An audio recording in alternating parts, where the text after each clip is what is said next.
Bonjour à tous et à toutes. Mon nom est Nathalie Turgeon et je suis coordonnatrice à l'Association du cancer de l'Est du Québec. Aujourd'hui, nous recevons une sexologue qui va nous dire toutes sortes de choses sur l'impact de notre sexualité quand on a un cancer. C'est quand même pas rien. Alors, la personne que nous recevons est Audrey Plamondon. Elle est sexologue à la clinique L'Horizon et membre en règle de l'Ordre des sexologues du Québec. Audrey est détentrice d'un baccalauréat en sexologie de l'Université du Québec à Montréal. Elle possède 2 certificats du Centre de relations d'aide du CRAM à Montréal, ainsi que plusieurs formations en lien avec la santé mentale, les dépendances et la toxicomanie. Au cours des 12 dernières années, elle a été bénévole au Centre d'écoute, a travaillé auprès des personnes en situation d'itinérance et animé des ateliers d'éducation à la vie affective et sexuelle destinés aux personnes atteintes de troubles de santé mentale. Cela dit, Audrey a également fait des études en art. Bon matin, Audrey. Bon matin, Nathalie. Bienvenue. Merci. Ça nous fait plaisir de vous recevoir. D'entrée de jeu, j'ai dit que vous avez fait des études en art. Pouvez-vous nous en dire un petit peu plus, le lien entre l'art et la sexualité, le cancer? On va regarder ça un petit brin? Oui, c'est ça. Bien, en fait, j'ai fait des études en art visuel avant d'aller étudier en sexologie. Puis, qu'est-ce que j'aimais beaucoup des études en art, là, c'était toute l'analyse de l'œuvre, puis toute la culture qui était derrière. Puis, on parle beaucoup de sexualité dans les œuvres d'art, en fait, parce que la sexualité est représentée dans la culture énormément. Donc, j'étais très intriguée. L'érotisme, l'amour, les arts sacrés, depuis qu'on peint sur des murs, en fait, jusqu'à l'époque contemporaine. Donc, ça m'a suivi aussi pendant mon baccalauréat. Où est-ce que je ne peux pas écouter un film en paix? Ou est-ce que j'ai pas toujours une analyse sexologique et artistique là, en même temps? Donc, moi, je trouve ça... On ne peut pas les dissocier. On ne peut pas les dissocier. Ce matin, on se rencontre particulièrement pour parler de notre sexualité, oui, de la santé sexuelle des gens. Et puis, on va faire un autre volet sur l'impact aussi de la sexualité, en fait, quand on est en période de cancer. Est-ce qu'on est au Québec présentement? Est-ce qu'on a une bonne santé sexuelle? Je dirais oui et non. D'accord. Dans le sens que on voit beaucoup de tabous qui ont tombé. Là. On parle d'homosexualité, on parle de transsexualité. Là. Il y a de plus en plus d'ouverture. On est en train d'aborder la sexualité dans d'autres sphères. Donc, entre autres, ici, on va parler cancer et sexualité. Donc oui, il y a une certaine ouverture comparativement aux années 1950, mais il y a encore beaucoup de chemin à faire, je trouve, lorsqu'on sort d'un cadre de la jeunesse, du bien portant, du en santé, où est-ce que là, la sexualité, on en parle moins. Donc, personnes malades, personnes en situation de handicap, personnes avec un problème de santé mentale, chose que je me suis beaucoup intéressée là, dans mon baccalauréat. Donc là-dessus, c'est comme s'il y avait un 2 poids, 2 mesures.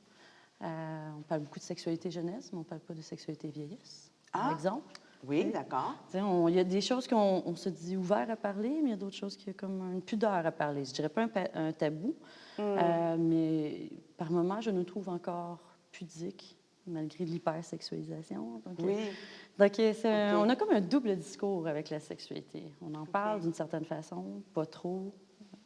OK. Donc, c'est possible. En fait, je veux vous faire préciser là-dessus parce que, effectivement, dans les médias, ce qu'on voit beaucoup, c'est pour les jeunes. Moins pour les personnes atteintes de cancer, moins pour les personnes plus âgées, effectivement. Cependant, est-ce que ça se peut aussi que les personnes, par exemple, atteintes de cancer, se disent, bien, moi, dans ma vie, là, écoute, j'ai un cancer du sein. Tu comprendras que je n'ai pas envie du tout de parler de sexualité. Alors, comment on peut traiter ça? Comment on peut soutenir ce type de démarche-là? Bien, en fait, je dirais, premièrement, madame ou monsieur, la sexualité, elle est, de toute façon. Donc, E-S-T, le verbe être. Donc, la façon que vous allez la vivre et l'exprimer, ça, c'est différent. Par contre, si vous me dites la sexualité, ça ne m'intéresse pas, mais la sexualité, ça fait partie de vous. Vous ne pouvez pas retirer votre sexualité. Là, après ça, si vous avez une sexualité plus génitalisée, si vous avez une sexualité avec de l'amour, de l'affection, vous me parlez dans l'exemple le cancer du sein, bien là, c'est votre estime corporelle. Est-ce qu'on parle de votre atteinte à votre féminité? Donc, il y a beaucoup de choses. Dans la sexualité, elle n'est pas bonne ou mauvaise. Elle fait partie de vous, c'est tout. OK. D'où l'exemple des petites poupées russes. Oui, bien, c'est ça. Je vais vous amener vers ça. Alors, les 6 dimensions de la sexualité. Oui, puis ça, c'est un exemple que j'aime beaucoup amener parce que les gens, ils pensent sexualité, ils pensent pénétration, ils pensent rapport sexuel, puis on pense à infection transmissible sexuellement, puis tout ça. Oui, c'est Mais ça, tout ce qui se dit pas là. OK.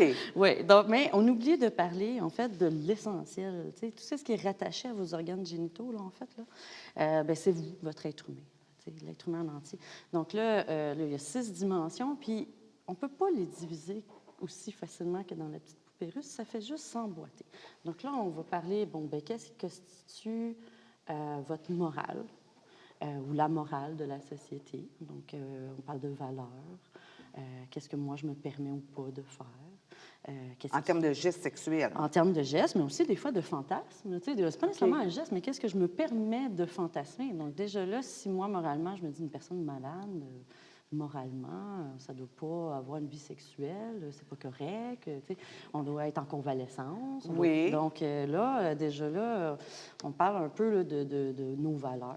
Oui. Là, après ça, là, je vais la refermer, puis là, vous comprenez qu'elle est toujours dedans. Là. Oui.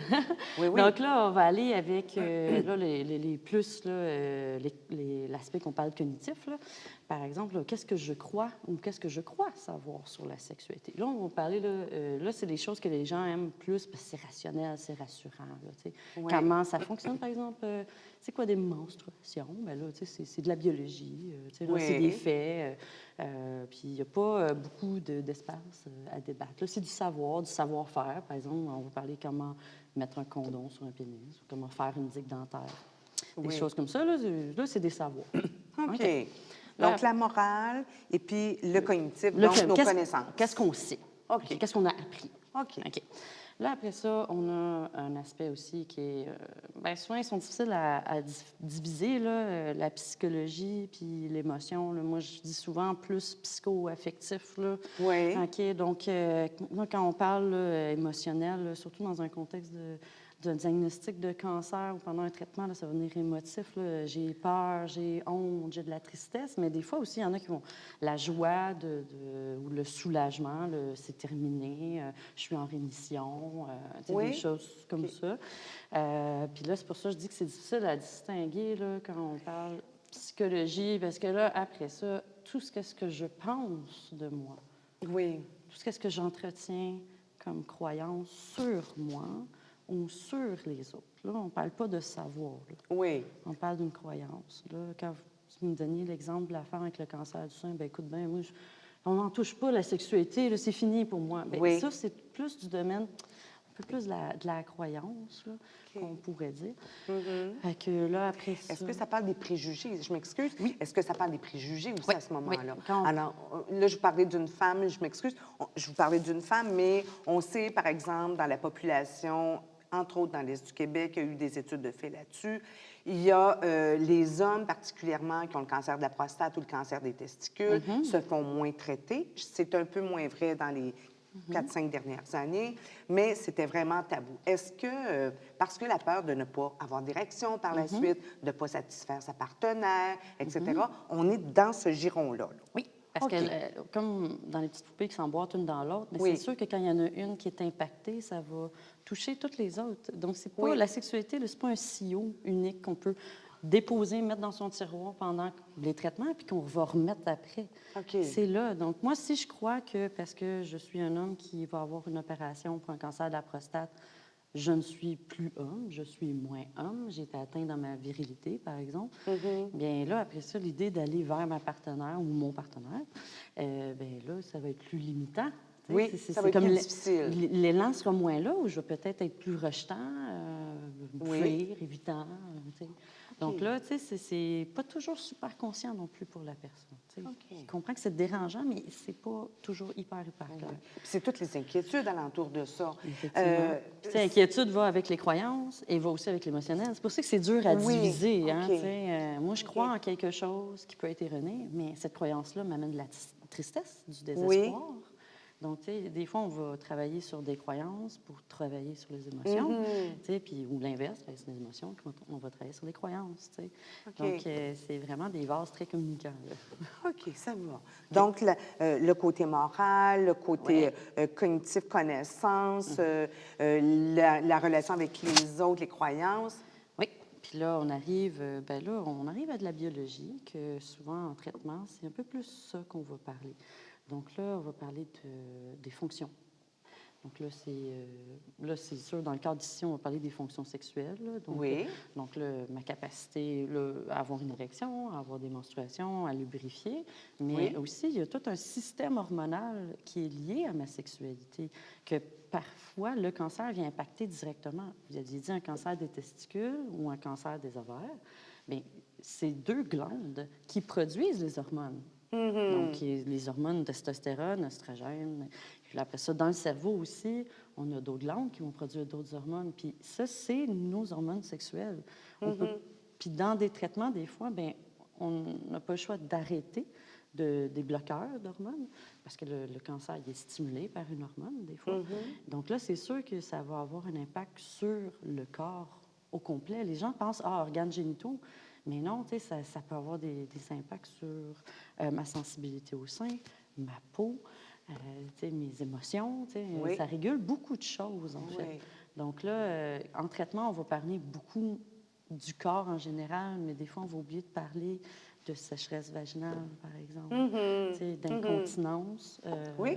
qui peuvent être, ça aussi, là, dans les fonctions, dans les muscles pubococcygènes, c'est ce qui touche les organes génitaux qui permet de retenir les Oui. pipis, puis Oui. aller aux toilettes. Donc, là, ça, c'est atteint. Fait que c'est sûr que si j'ai des petites fuites, ben je me sens moins érotique. Oui. OK, voilà. Mais là, on n'en parle pas. Tu sais, on va juste dire, ben là, tu peux mettre une serviette sanitaire ou une Oui. culotte d'incontinence. Mais tu sais, moi, mon érotisme, là, à me sentir, à savoir que j'ai des petites fuites. Mais ça se travaille. Oui. Ça se travaille. OK. On va à l'autre étape. OK. Puis là, dans le fond, là, ils sont tous emboîtés. Puis là, je les ai nommés plus ou moins rapidement. Puis là, tu sais, vous pouvez vraiment voir avec la petite poupée que, ben, ils sont tous dedans. Oui. Puis ça, c'est qu'est-ce que j'offre au monde. Qu'est-ce que les gens voient de moi. Qu'est-ce que moi, je vois dans le miroir. Mais, par exemple, si moi, je la regarde, ben, je vois juste une belle poupée. Mais tout ce qu'il y a à l'intérieur, des fois, c'est pas... Tu sais, quand on dit on cache des choses, mais c'est comme des fois le cancer, ça peut être la même chose. Tu sais, c'est à l'intérieur de moi. Puis la sexualité, bien, il y a une partie qui est visible, mais il y a une très grande partie, là, on a vu que c'est tout à l'intérieur de moi. Oui. Tu sais, parce que là, ça, c'est qu'est-ce que je décide de montrer, qu'est-ce que je décide de participer, d'exprimer. D'explorer. D'explorer. Tu sais, là, on parle vraiment plus de gestes concrets, mais moi, est-ce que je me sens femme, est-ce que je me sens homme ou je me sens ni un ni l'autre, là, un peu plus androgyne, puis comment je veux la vivre. Mais, tu sais, des fois, en cancer, c'est quelque chose qu'on va se couper. Tu sais, de moi me sentir belle, beau. Tu sais, c'est son estime corporelle, puis qu'est-ce que je montre aux autres. Donc, c'est ça. Est-ce que, présent, je reviens au début là, de notre conversation, la santé sexuelle des gens présentement au Québec, il y a toutes sortes d'éléments qu'il faudrait travailler. Dans les prochaines capsules qu'on fera ensemble, j'imagine qu'on va parler davantage de l'impact direct, c'est-à-dire dans mon quotidien, là, comment ça va se passer?